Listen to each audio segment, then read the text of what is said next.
Damos la bienvenida al doctor Tiberio Torres, profesor de la Universidad de Cuenca, experto en Derecho Tributario. Lo hacemos a la distancia.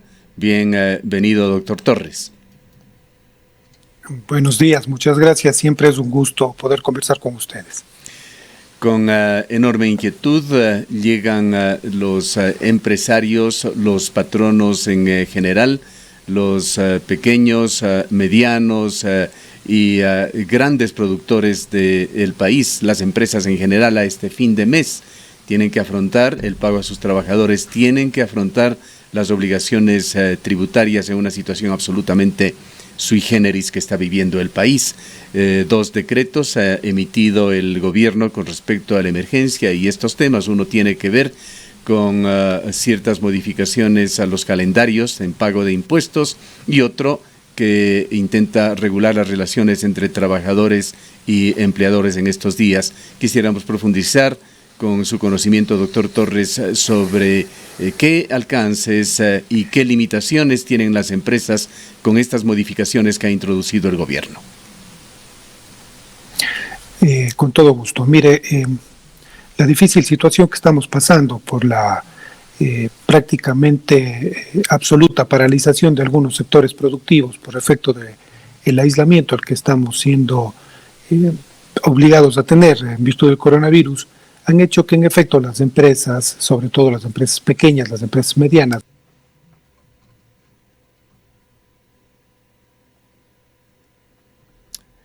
tenemos cumplir ya llegada la finalización del mes con algunas obligaciones laborales, obligaciones con la seguridad social, obligaciones fiscales, lo que ciertamente les pone en una situación muy compleja.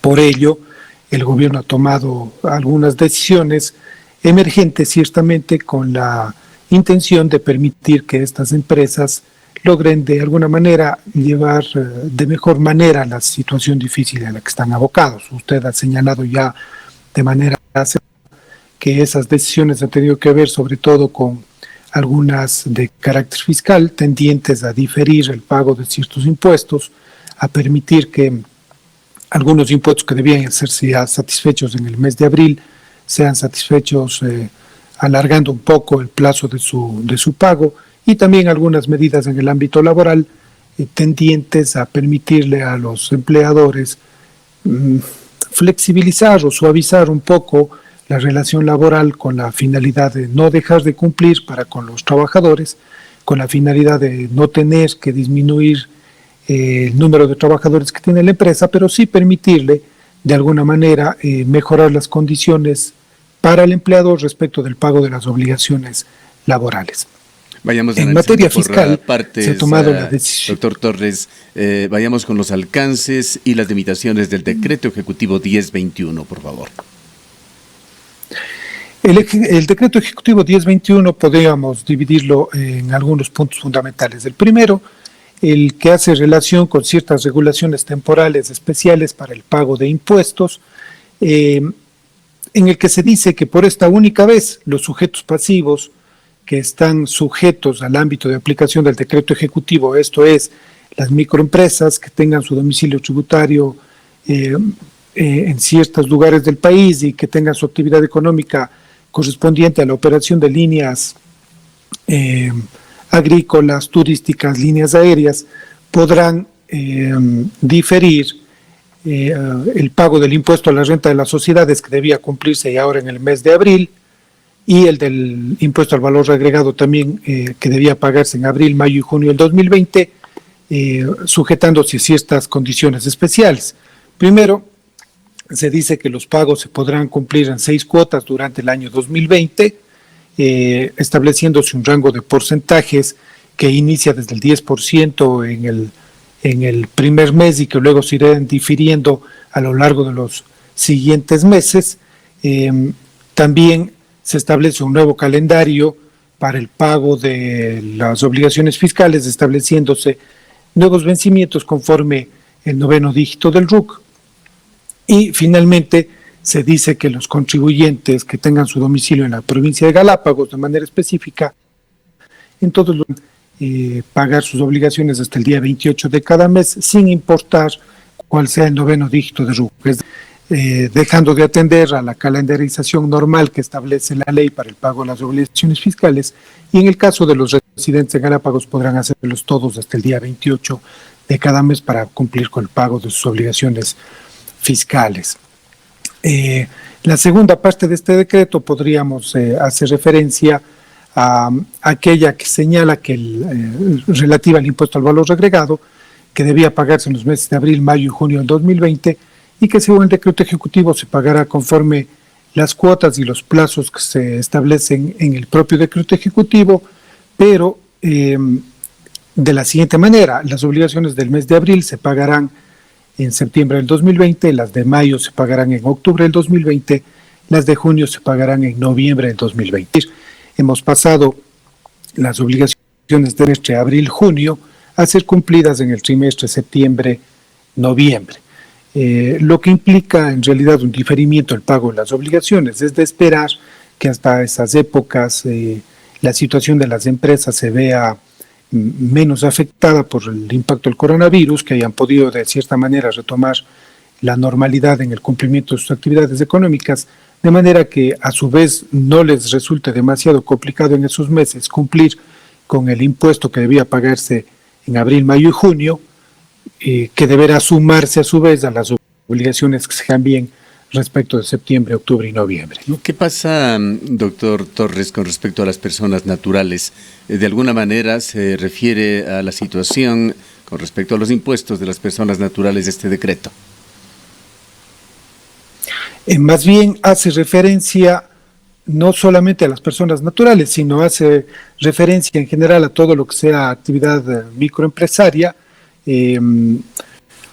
Esto quiere decir que las personas naturales que de cierta manera han adoptado ciertas formas asociativas pequeñas, empresas unipersonales, empresas que estén conformadas por asociaciones no mercantiles, también podrían acogerse a este tipo de disposiciones del decreto. Pero lo que usted señala es cierto, sobre todo orientada a las personas naturales y que tengan la característica de ser microempresas.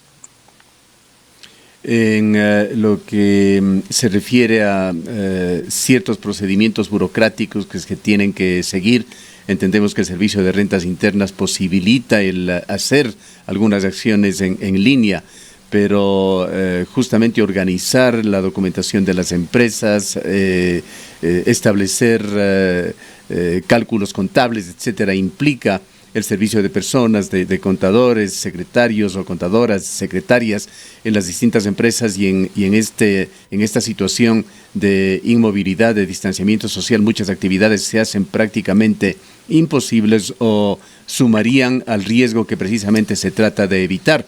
¿Cuál sería el mensaje general con respecto al pago de impuestos para quienes nos escuchan, doctor Torres? A ver, ciertamente el Estado y sus instituciones, entre ellas el Servicio de Rentas, ha procurado tomar ciertas decisiones que permitan facilitar la situación de los contribuyentes en estas épocas. Pero, como usted señala, si bien esto se pretende cumplir a través del establecimiento de la mayoría de los trámites en línea, hay algunos que necesariamente deben cumplirse de manera presencial. No me refiero a acudiendo al SRI necesariamente, pero sí manteniendo reuniones entre el contador, el dueño de la actividad económica y demás, que ciertamente en estas épocas no es posible realizarlo.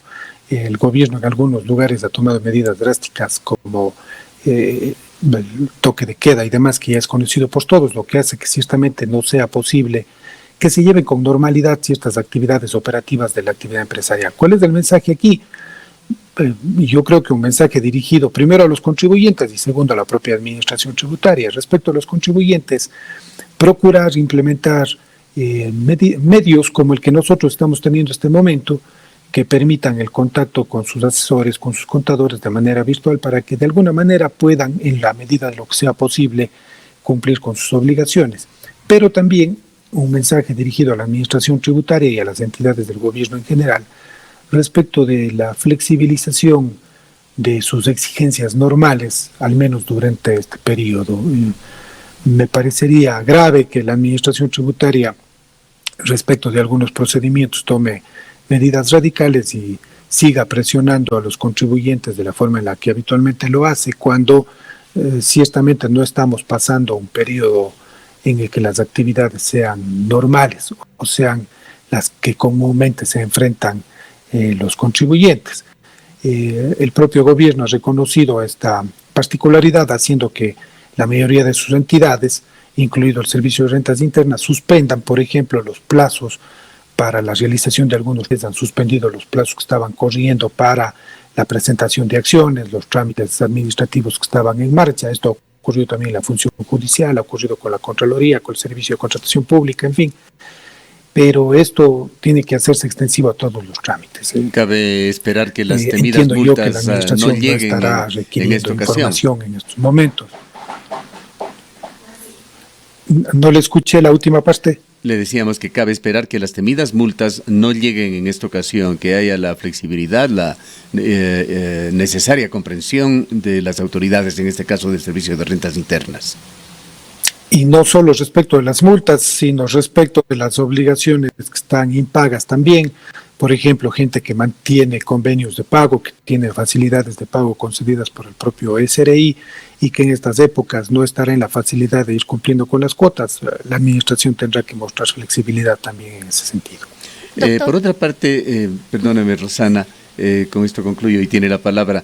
Sin ser del ámbito de su experticia, doctor Torres, pero que está interrelacionado con todo el manejo empresarial, el Ministerio de Trabajo emitió también el Acuerdo 080, que permite un calendario de pagos para trabajadores de las empresas privadas que se han acogido a la suspensión de la jornada laboral. Señala que se pueden llegar a acuerdos entre empleadores y trabajadores y podría también referirse a este tema.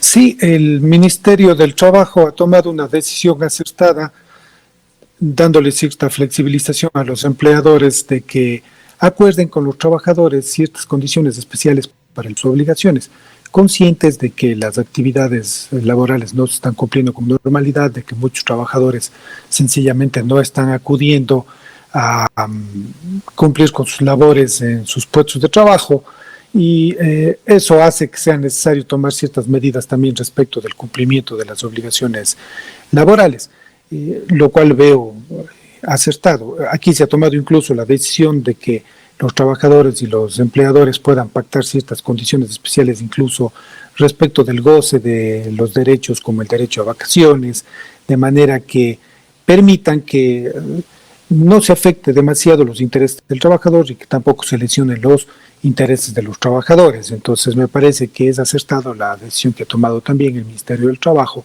respecto de estos dos puntos, de la remuneración en específico, que puede de cierta manera irse también difiriendo el pago de las obligaciones laborales relativas a la remuneración, y por otro lado la permisibilidad que se está haciendo de que se planifique por parte del empleador el goce de vacaciones de sus trabajadores, de manera que luego, entiendo, no se vea afectada la posibilidad de una recuperación cierta de las actividades por parte de los empleadores. Doctor Torres, también hay una propuesta de resolución que trabajaron algunos concejales del Cantón Cuenca para que, aprovechando, digamos así, este estado de emergencia, no tenga que ser aprobada por el Pleno del Consejo Cantonal, sino únicamente por el alcalde, es decir, que el alcalde pueda acoger esta resolución que le han denominado para la reactivación económica y la protección del empleo aquí en el Cantón Cuenca. Esta propuesta va dirigida también a la exclusión del pago de servicios, tasas, tarifas, moratorias de este tipo de pagos, tanto para personas naturales como para empresas y sobre todo para el sector turístico, que ahora, sobre todo en este 12 de abril, se vería seriamente afectado. ¿Cuáles podrían ser los alcances? No sé si usted ha tenido conocimiento de esta resolución, que en realidad son 11 puntos los que acoge, y cuáles podrían ser los alcances de una resolución a nivel local con la Municipalidad de Cuenca. No la conozco a detalle, estimada Rosana. Sin embargo, conozco las generalidades que usted también ha referido ahora y veo que van de la mano con ciertas recomendaciones que se están dando incluso a nivel internacional por parte de economistas expertos en los temas de reactivación, y los que señalan que una de las medidas que pueden tomar los gobiernos centrales y los gobiernos locales tendientes a permitir la recuperación económica de quienes están siendo afectados por esta crisis económica que se produce por la pandemia es la de flexibilizar el cumplimiento de ciertas obligaciones para con el Estado y para con las entidades que les prestan sus servicios básicos, servicios generales. Les recomiendan ellos, por ejemplo, el diferimiento o la posibilidad de diferir el pago de servicios básicos. Eso es parte de lo que la propuesta de los concejales recoge. En otros casos incluso respecto de este mismo punto se recomienda que las empresas prestadoras de servicio, las municipalidades prestadoras de ciertos servicios, excluyan del pago de estos servicios a ciertos sectores que sean los que ciertamente resulten más afectados por la crisis, y me parece acertado que se esté proponiendo esto por parte de la municipalidad. Incluso me parece interesante la propuesta de que el gobierno le dé esta carta abierta al alcalde para que vaya esbozando ciertas propuestas generales tendientes a la recuperación económica. No obstante, habrá que ver ahí, ya con el paso de los días, mismo es lo que dice la propuesta respecto de la aprobación de ciertas medidas, aunque los concejales tengan la sana intención de que algunas medidas sean tomadas directamente por el alcalde, no hay que dejar de tener en cuenta que algunas, por mandato constitucional, necesariamente tendrán que pasar por el conocimiento y aprobación del Consejo y no solo del alcalde para que sean medidas legalmente tomadas. No obstante, la intención me parece buena, sobre todo respecto de algunos sectores, como el que usted también ha señalado, el sector turístico, que ciertamente es el más afectado. Fíjese usted que a nivel internacional ya se dice que el gran impacto económico se producirá de la actividad turística a nivel mundial. Los países más preocupados por lo que pueden ser los efectos económicos de la pandemia son precisamente aquellos que tienen en el turismo sus principales fuentes de ingreso. Hay que preguntarse si luego de la desconfianza que se ha generado a nivel global en las personas están dispuestas a viajar, a movilizarse con la misma fluidez que lo realizaban antes. Esto ciertamente no ocurrirá durante algún tiempo, al menos en el que se logre recuperar nuevamente la confianza de las personas, y eso hará necesario que el Estado tome algunas medidas de salvataje, diría yo, respecto de ciertas actividades económicas, siendo quizá la actividad turística la que más necesite de la intervención del gobierno y de los gobiernos locales también para permitir su reactivación a futuro. Es importante también, doctor Torres, informar a la ciudadanía sobre ciertas disposiciones oficiales, así como otras voluntarias que se han sumado en el mismo sentido. Hablamos de facilidades que están dando los bancos, tarjetas de crédito, entidades financieras en general, como el diferimiento de pagos o condonación de intereses. Los bancos han tomado, no todos ellos todavía, pero ya la mayoría, una posición que resulta adecuada y que resulta consecuente con las necesidades de los usuarios en general, y es el permitir la refinanciación de ciertos créditos, la moratoria del pago de algunas cuotas, bajo la condición de que esa moratoria no genere intereses, medidas que sí son adecuadas. Cuando aquí hemos dicho, o se ha dicho en la opinión pública, que es necesario que todos hagamos esfuerzos para salir de las crisis, ciertamente este es el momento en el que se deben manifestar sus esfuerzos, y que sus esfuerzos no sean solamente producto de lo que las normas dispongan.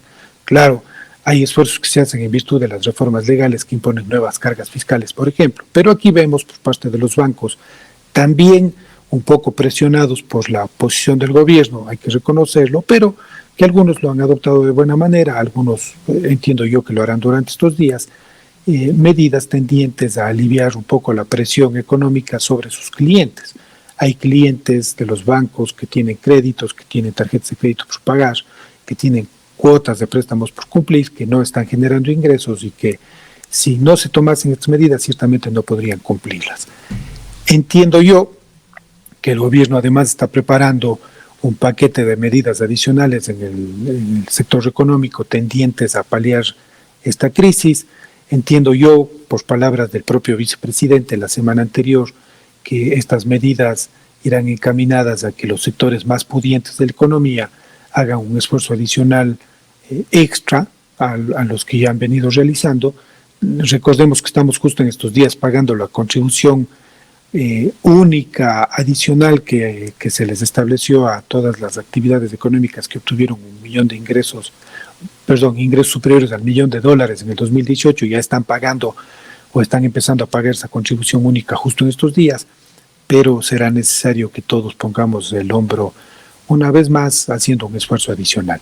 Habrá que ver qué medidas adicionales toma el gobierno. Una de las que se escucha es esta que yo le digo, y hay muchas otras que han sido propuestas por ciertos sectores de economistas expertos en los temas relacionados con estas medidas de salvataje, como la reducción de la masa salarial, como la adopción de ciertas medidas respecto de los subsidios de los combustibles. Habrá que ver por cuáles mismos se decanta el gobierno en la propuesta nueva que está preparando y que será presentada en estos días con toda seguridad.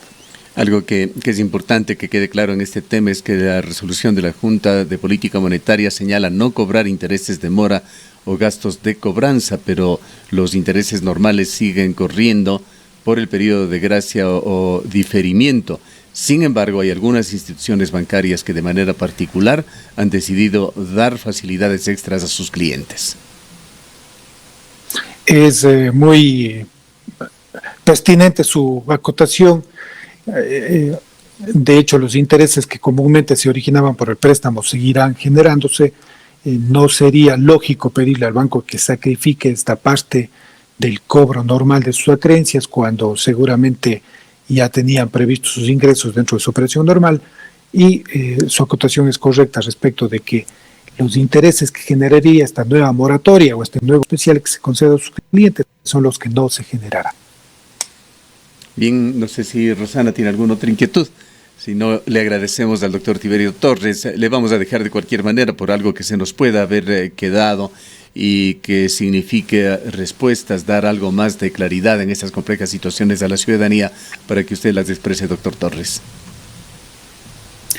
Yo creo, finalmente, voy a cerrar solo con una frase señalando algo que creo que es necesario decirlo ahora. Es ahora cuando más debemos demostrar la verdadera intención de todos los sectores económicos de colaborar con el Estado para lograr superar esta crisis. Es hora de dejar de lado las posturas ideológicas, las posturas de grupo, las posturas personales incluso, y estar conscientes de que todos debemos sacrificarnos de alguna manera. Quizá este es el momento en el que el gobierno deba tomar ya ciertas decisiones que políticamente ciertamente son difíciles, como el tema de la revisión de los subsidios a los combustibles, hacer una revisión profunda y seria, aunque resulte drástica en algunos casos respecto del gasto público. De otra manera no podremos llevar adelante la crisis. Yo le agradezco por su invitación a participar en este espacio. Cuídense todos, un mensaje a la ciudadanía que está siendo dicho en todos los medios ahora: quedémonos en casa, parece ser que es la única medida que ciertamente evitará el descontrol en la pandemia que vivimos. Muchas gracias a usted, doctor Torres. El doctor Tiberio Torres es experto en Derecho Tributario, profesor de la Universidad de Cuenca.